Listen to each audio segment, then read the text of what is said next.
very experienced colleague of mine, coach and supervisor, told me recently about a super bold intervention that he's made with a very new client. When he told me about it, I thought, like, how the hell did you come up with that? That seems super risky. And he said, I've never done anything like this before. I thought it was something that he had planned and tested out, but it just kind of came up intuitively. So when I asked him where that came from, he said, I don't know. And then he told me how he learns from these kind of situations. Because I noticed that some coaches, they only apply interventions that they have tried and tested, or that at the very least somebody else has tried and tested and then told them about it. You know, try it with a practice client, or try it in a training room, try it in, the coaching lab in our third segment, where you can try things out and experiment. But some things that just become intuitively available.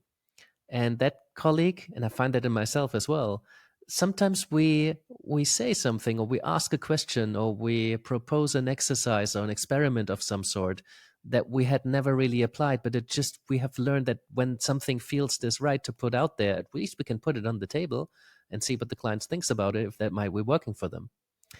The key and crucial element here is that this colleague of mine said, well, I often intuitively allow things to come out, but then I'll go take it to supervision and make sense of it, right? So some of his best interventions, they have come out intuitively. Then he's taken into a supervision space, into a reflective space of himself, then working with someone else to figure out, where did that come from? Why did that intuitively come up? Why did it work? Or maybe why didn't it work? And then you create perhaps a blueprint for the future. Some of these interventions, they have started out intuitively, and then you have reflected on where did that come from? Why did that work? Why shouldn't it work? In what kind of situations and contexts, with what kind of clients might this work? And that really helps you to equip your toolbox in a much better way, right?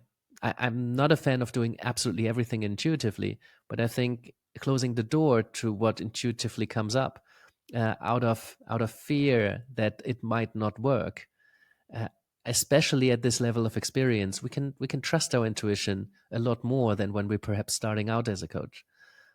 But reflecting on it and making sense of what that was and in which context it might be reproducible going forward, that's a really, really good idea.